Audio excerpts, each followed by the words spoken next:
Monsieur le secrétaire général de l'Organisation des Nations Unies, Mesdames et Messieurs, à l'entame de mes propos, je voudrais vous adresser les chaleureuses salutations de Son Excellence le colonel Assimi Goïta, président de la transition, chef de l'État du Mali, celle du gouvernement et du peuple malien.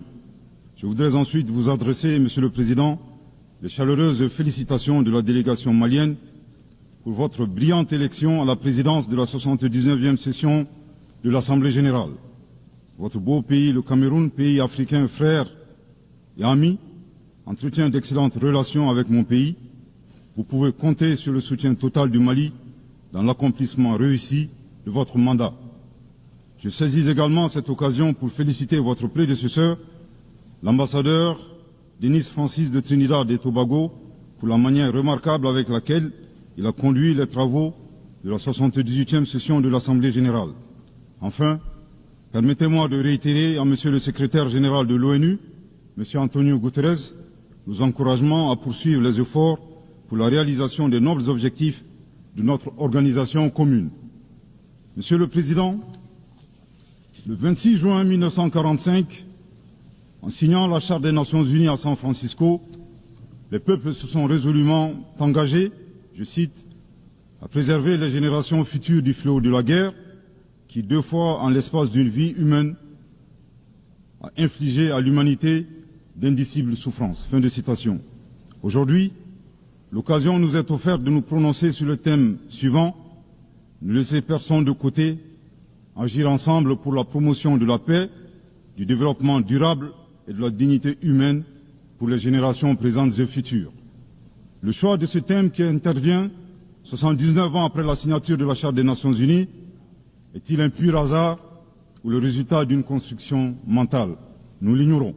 Cependant, force est de constater malheureusement que se pose encore avec forte acuité la problématique de la préservation des générations, non seulement celle du futur, mais également la nôtre. Est-ce pour autant un échec des Nations Unies? Incontestablement, une évaluation objective avec des recommandations réalistes de notre système collectif serait salvatrice pour notre devenir. Monsieur le Président, le Mali salue la pertinence de ce thème qui est d'une actualité brûlante, tant il est vrai que les tensions et les guerres en cours continuent, hélas, de menacer la paix et la sécurité internationale, le développement et les droits fondamentaux des populations. Cette remarque est celle d'un pays qui a connu depuis 2012 une crise multidimensionnelle complexe ayant entraîné la perte de plus de la moitié de son territoire et de nombreuses victimes innocentes, suite à une association à la fois incestueuse et opportuniste de groupes terroristes et de groupes armés. Monsieur le Président, le drame du Mali remonte à l'allégeance à Al-Qaïda du groupe salafiste pour la prédication et le combat, le GSPC algérien le 11 septembre 2006, exacerbé par l'intervention militaire hasardeuse de l'OTAN en Libye en 2011.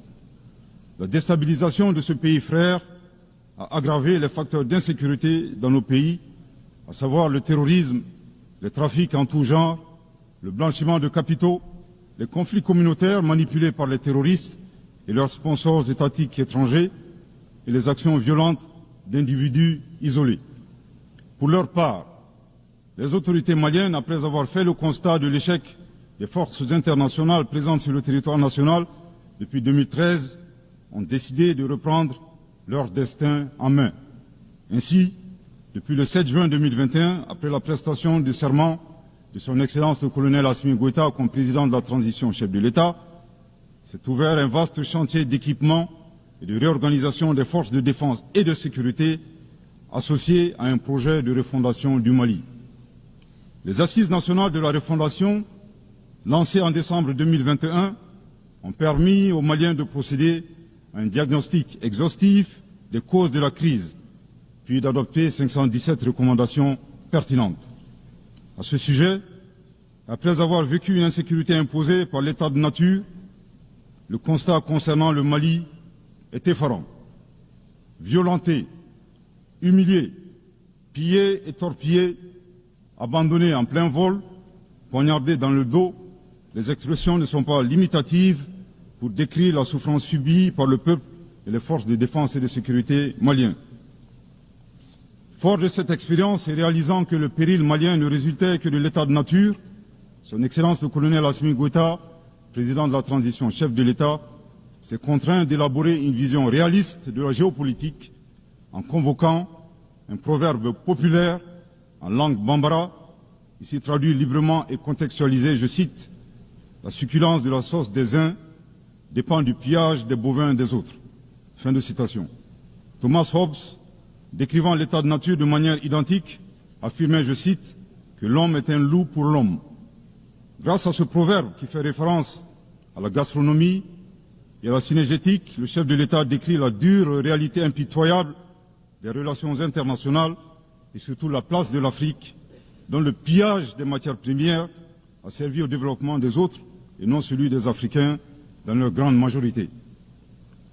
À cette vision s'ajoute une orientation du chef de l'État qui appelle les Maliens, dans le cadre de la refondation, à redevenir eux-mêmes. En effet, le chef de l'État a procédé le 23 avril 2024 au lancement du programme national d'éducation aux valeurs, qui vise un retour aux sources sans lesquelles il serait difficile d'envisager un avenir radieux pour notre pays dans sa quête légitime de souveraineté. L'invitation à redevenir nous-mêmes ne saurait faire l'économie de la question de savoir qui nous sommes. La réponse immédiate à cette interrogation est donnée par la devise du Mali, un peuple, une grande famille, nation cosmopolite, un but, magnifier la diversité dans l'unité, unis pour bâtir le bien commun, et enfin une foi, la foi à ce que Dieu a donné comme ressource pour la réalisation de la prospérité. En vue de donner plus de relief à la définition du Malien, le professeur Ibrahim Diaye, expert au sein du comité chargé de la mise en œuvre du programme national d'éducation aux valeurs, indique que le Malien se caractérise d'une part par 5 valeurs cardinales, à savoir l'humanitude, l'empathie, l'obligation de transmettre les valeurs humaines aux générations futures, le sens de l'honneur, l'acceptation de la différence et de l'altérité au plan sociétal, humain et culturel, et d'autre part, 5 principes inviolables en lien avec le pays lui-même, à savoir un Mali indivisible, inaliénable, non hypothécable, nul ne peut en disposer comme propriété privée, impérissable. Monsieur le Président, en privilégiant d'être eux-mêmes, les Maliens créent une troisième voie, ne pas devenir des prédateurs, des barbares sans foi ni loi, à la recherche des bovins d'autrui, ne pas devenir les éternelles victimes impuissantes face à la prédation. La voie médiane promue par le Mali consiste à réaliser notre développement en empruntant un chemin plus vertueux. Veiller au respect de notre souveraineté tout en respectant celle des autres. Refuser l'hétéronomie tout en refusant de nous ingérer dans les affaires intérieures des autres. Être ouvert à tous les partenariats sur une base gagnant-gagnant. Aussi, il est important de relever que ces principes et valeurs caractérisent, mutatis mutandis, les peuples frères du Burkina Faso et de la République du Niger. Concernant le processus de transition politique au Mali, il convient de rappeler que, à l'issue des assises nationales de la refondation, le peuple malien a fait le choix de mener des réformes politiques avant d'organiser les élections, en vue d'ancrer profondément une gouvernance vertueuse. La mise en œuvre des recommandations des assises a permis d'engranger des résultats tangibles, notamment la mise en place de l'autorité indépendante de gestion des élections, l'adoption de la nouvelle constitution le 22 juillet 2023, suite à un référendum bien organisé, le parachèvement de la réorganisation territoriale et administrative, le renforcement de la lutte contre la corruption et la transparence de l'action publique, la relecture du code minier, plus équitable et favorisant le contenu local. Monsieur le Président, soucieux de pérenniser l'unité nationale, fondement de tout développement, le chef de l'État a annoncé le 31 décembre 2023 la tenue du dialogue intermalien pour la paix et la réconciliation afin, dit-il, d'éliminer les racines des conflits communautaires et intercommunautaires dans le but ultime de réconcilier les communautés. Respectant une approche participative et inclusive, le dialogue intermalien qui s'est déroulé en 3 phases, communale, régionale et nationale, a permis aux Maliens de l'intérieur et de la diaspora d'échanger en toute transparence en vue de trouver des solutions endogènes de prévention, de gestion et de règlement des conflits. À la différence de l'accord pour la paix et la réconciliation issu du processus d'Alger, dont certains groupes signataires ont ouvertement basculé dans le terrorisme et qui était devenu un prétexte pour certains États de s'ingérer dans les affaires intérieures du Mali. Le dialogue intermalien a permis aux Maliens de laver leur linge sale en famille sans aucune interférence extérieure. Après la fin de l'accord d'Alger le 25 janvier 2024, aujourd'hui, le dialogue intermalien et ses recommandations officiellement remises au chef de l'État le 13 mai 2024 demeurent le seul cadre de règlement des conflits internes. Nous réitérons un appel à tous les Maliens à s'inscrire dans cette dynamique de réconciliation, une étape indispensable au retour à l'ordre constitutionnel apaisé et sécurisé grâce à l'organisation d'élections présidentielles. Sur le plan de la lutte contre l'insécurité, depuis que les forces de défense et de sécurité maliennes ont lancé des actions offensives de manière autonome, de nombreux succès ont été remportés sur le terrain de la lutte contre le terrorisme. Toutes les régions ont été reprises des mains des groupes terroristes, notamment la région de Kidal, le 14 novembre 2023, à la suite d'une opération militaire mémorable. Aujourd'hui, les groupes terroristes ont été sérieusement affaiblis. Les forces de défense et de sécurité sont déployées sur l'ensemble du territoire national. En outre, les actions offensives de nos forces se poursuivent pour démanteler les réseaux terroristes résiduels. Le gouvernement du Mali reste conscient que la réponse uniquement sécuritaire a ses limites. C'est la raison pour laquelle, en appui à l'action militaire, le gouvernement du Mali s'est doté d'une stratégie globale et intégrée ayant pour objectif la restauration de l'autorité de l'État sur l'ensemble du territoire national. Elle comprend des mesures politiques, administratives, de développement économique et social, y compris le dialogue avec les groupes armés et la fourniture des services sociaux de base à nos braves populations. En dépit de ces résultats fort appréciables, ces groupes criminels gardent encore une certaine capacité de nuisance dans leur tentative désespérée de porter atteinte à notre intégrité territoriale et de terroriser nos populations. Avec, et je me dois de le déplorer du haut de cette tribune, le soutien de sponsors étatiques étrangers. Les sponsors étatiques étrangers. Après des années de dénonciation de ces acteurs étatiques qui soutiennent le terrorisme international, les autorités ukrainiennes ont violé ouvertement et de manière inédite la Charte des Nations Unies ainsi que les conventions et résolutions pertinentes des Nations Unies relatives à la prévention et à la lutte contre le terrorisme. Lorsque des officiels de ce pays, ayant confondu la scène internationale et la scène de théâtre, ont avoué la participation active de leur pays à la lâche attaque terroriste ayant visé une patrouille des forces de défense et de sécurité du 24 au 26 juillet 2024 à Tinzaouatin dans la région de Kidal.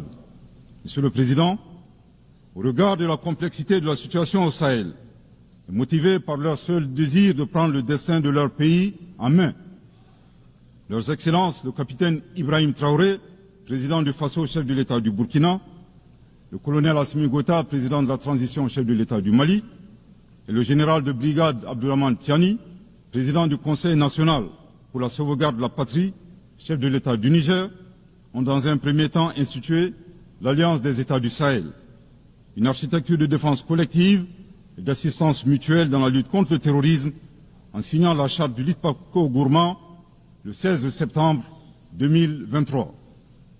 10 mois plus tard, précisément le 6 juillet 2024, les pères fondateurs de l'AES ont souverainement décidé de transformer ce mécanisme en une confédération centrée sur 3 axes: la diplomatie, la défense et le développement, avant de parvenir à terme à une fédération. En si peu de temps, des résultats édifiants ont pu être obtenus dans la lutte contre le terrorisme grâce à la mutualisation des moyens de défense, des opérations militaires conjointement menées et un engagement sans faille à éradiquer le terrorisme. C'est la raison pour laquelle les États membres de la Confédération des États du Sahel ont adressé le 19 août 2024 une lettre conjointe au Conseil de sécurité des Nations Unies pour dénoncer le soutien des autorités ukrainiennes au terrorisme international, condamner l'agression contre le Mali, demander au Conseil de sécurité de prendre des mesures appropriées contre les autorités ukrainiennes.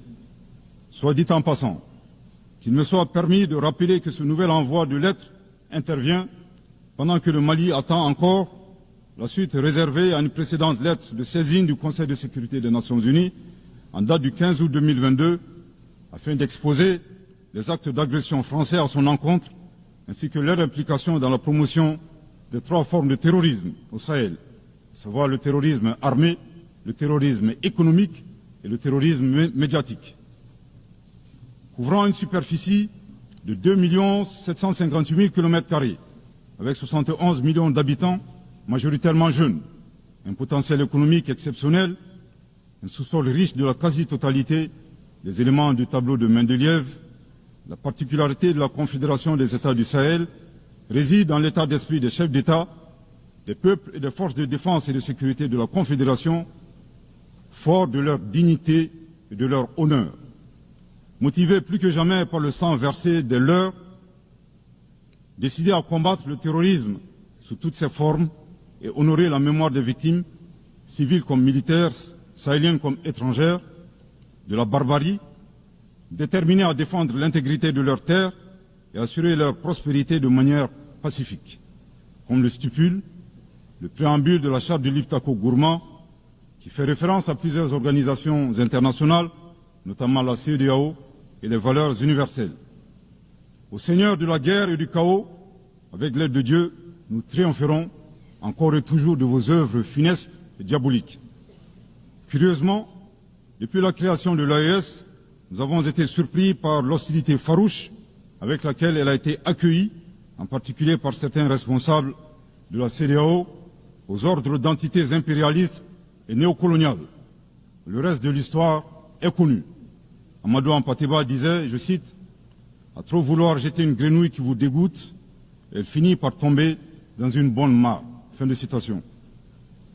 La Confédération des États du Sahel est ouverte à tous les investisseurs, à condition que le partenariat profite aux populations sahéliennes et à la condition de respecter la souveraineté des États. Monsieur le Président, c'est l'occasion pour moi de saluer les relations de coopération exemplaires et fructueuses entre le Mali et la Russie, la Chine, la Turquie, l'Iran et bien d'autres alliés sincères. Le Mali reste ouvert à tous les partenaires qui souhaitent l'aider à relever ces multiples défis. À cet égard, je réaffirme que le gouvernement du Mali reste disposé à poursuivre et à renforcer sa coopération avec l'ONU, notamment à travers les agences, fonds et programmes avec lesquels nous entretenons d'excellentes relations de coopération. Nous saisissons également cette opportunité pour saluer et reconnaître la sagesse de son Excellence, Monsieur le Président Abdelmadjid Tebboune, Président de la République algérienne démocratique et populaire. Le 29 août 2024, lors d'une tournée dans le sud algérien, vous déclariez que la Libye, le Niger et le Mali sont des nations fraternelles que vous soutiendriez et non desserviriez. Le peuple malien n'a pas été surpris par ces propos, qui indiquent éloquemment votre panafricanisme, à l'instar de vos célèbres prédécesseurs, dont feu le président Abdelaziz Bouteflika, affectueusement appelé Abdelkader Mali. Suite à son établissement à Gao, et l'engagement des autorités maliennes à travers les actions suivantes. Offrir le territoire malien comme base arrière aux Moudjahidines, ouvrant ainsi un front sud. Participer aux affrontements armés contre le colonisateur français en déployant des combattants maliens aux côtés des Moudjahidines sur le territoire algérien pour défendre la liberté et la dignité des Algériens. Défendre la cause algérienne dans toutes les instances diplomatiques jusqu'au recouvrement de leur indépendance. Cependant, il est de notre devoir d'appeler votre haute attention sur les propos incongrus de vos collaborateurs, allant à contresens de votre souhait de promouvoir des relations harmonieuses avec vos voisins dans le Mali.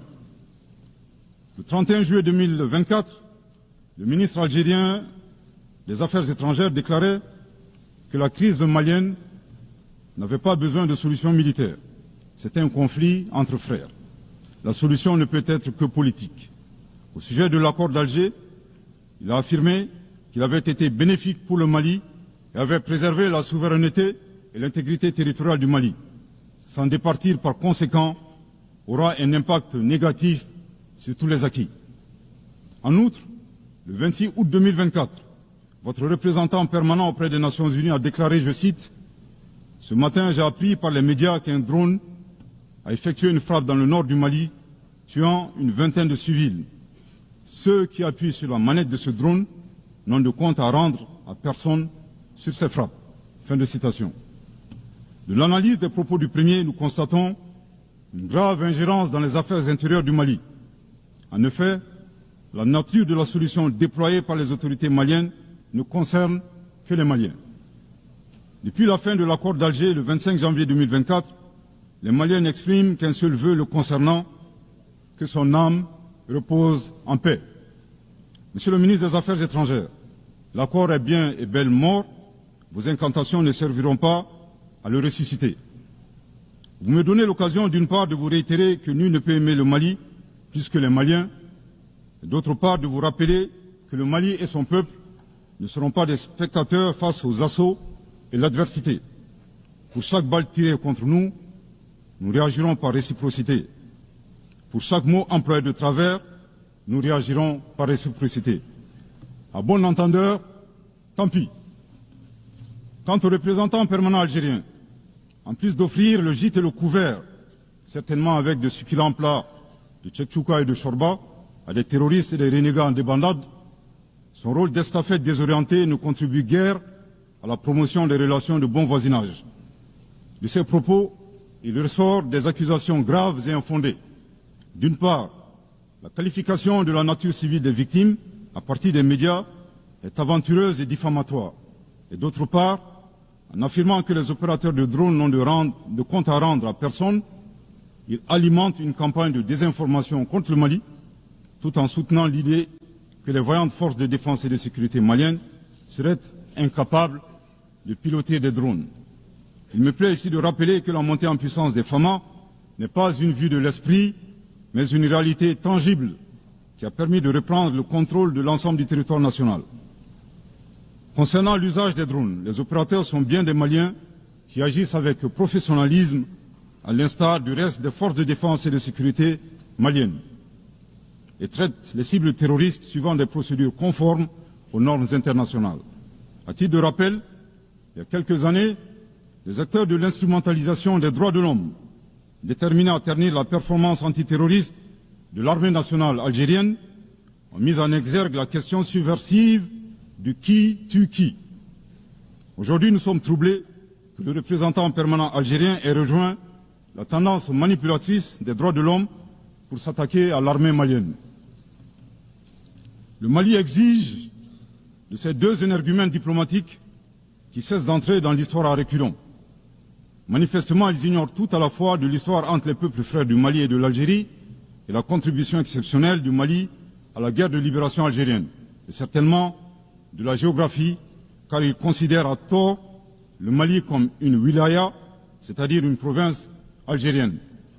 Je répète, le Mali exige de ces deux énergumènes diplomatiques qui cessent d'entrer dans l'histoire à reculons. Manifestement, ils ignorent tout à la fois de l'histoire entre les peuples frères du Mali et de l'Algérie et la contribution exceptionnelle du Mali à la guerre de libération algérienne et certainement de la géographie, car ils considèrent à tort le Mali comme une wilaya, c'est-à-dire une province algérienne. Je répète pour une dernière fois, le Mali exige de ces deux énergumènes diplomatiques qui cessent d'entrer dans l'histoire à reculons. Manifestement, ils ignorent tout à la fois de l'histoire entre les peuples frères du Mali et de l'Algérie et la contribution exceptionnelle du Mali à la guerre de libération algérienne et certainement de la géographie, car ils considèrent à tort le Mali comme une wilaya, c'est-à-dire une province algérienne. Monsieur le Président, sur la situation régionale et internationale, le Mali reste très attentif au développement en cours en Afrique et dans le reste du monde. Ainsi sommes-nous préoccupés par le niveau de violence au Moyen-Orient, notamment dans les territoires palestiniens occupés. Le peuple malien réaffirme son soutien au peuple palestinien frère dans sa lutte légitime pour l'autodétermination. Le gouvernement du Mali réitère son appui à la solution à deux États, Israël et la Palestine, vivant côte à côte, en paix et en sécurité, à l'intérieur de frontières sûres et internationalement reconnues. Nous condamnons sans réserve l'usage indiscriminé de la force par l'armée israélienne contre les Palestiniens. Au plan humanitaire, le Mali est préoccupé par la situation précaire des millions de réfugiés et de déplacés internes dans le monde, du fait des conflits armés, des catastrophes naturelles et des changements climatiques. J'ai en ce moment une pensée toute particulière pour mes compatriotes réfugiés dans les pays voisins, pays que je remercie pour leur hospitalité et leur générosité. Je voudrais les assurer que le gouvernement malien ne ménagera aucun effort pour continuer à les assister et pour créer les conditions leur permettant de rentrer dignement et en toute sécurité dans leur localité d'origine. Les multiples défis à la paix et à la sécurité internationale appellent à la réforme de l'architecture dédiée des Nations Unies. Dans la même veine, le Mali continue de plaider pour la réforme de la gouvernance mondiale politique, économique et financière afin de créer les conditions optimales et justes du développement de nos pays. Dans cette dynamique, le Mali continue de plaider pour la réforme des institutions financières internationales comme la Banque mondiale et le Fonds monétaire international. De même, nous saluons les modèles alternatifs et crédibles tels que les BRICS. Les changements climatiques constituent également une menace réelle pour les générations présentes et futures. Nous devons avoir le courage de sortir du dogmatisme ambiant et des jeux d'intérêts étroits concernant cette problématique. À cet égard, le temps est venu de mettre effectivement en œuvre les décisions de nos sommets et de nos COP. Il est nécessaire que les pays à l'origine du réchauffement climatique assument leurs responsabilités pleines et entières, y compris celle de soutenir les efforts des pays du Sud pour un développement respectueux de l'environnement. Monsieur le Président, pour terminer, je voudrais faire observer que cette 79e session de l'Assemblée générale se tient dans un contexte de défis immenses pour nos États et pour nos institutions multilatérales. La paix et la sécurité internationale n'ont jamais été autant menacées depuis les deux grandes guerres, y compris par le terrorisme international et l'extrémisme violent. Dans un tel contexte, il sera difficile d'atteindre les objectifs de développement durable à l'horizon 2030 en termes d'éducation, de santé, d'accès à l'eau potable, d'énergie et de justice.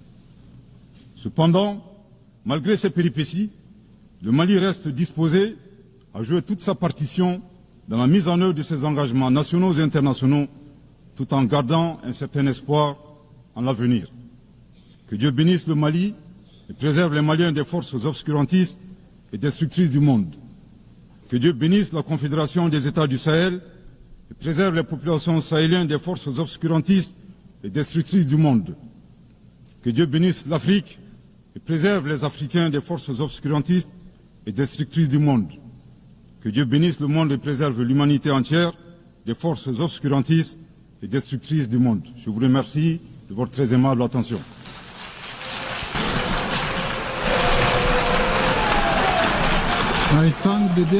Je remercie Monsieur le Vice-Premier ministre, ministre d'État, ministre de l'Administration territoriale et de la décentralisation du Mali.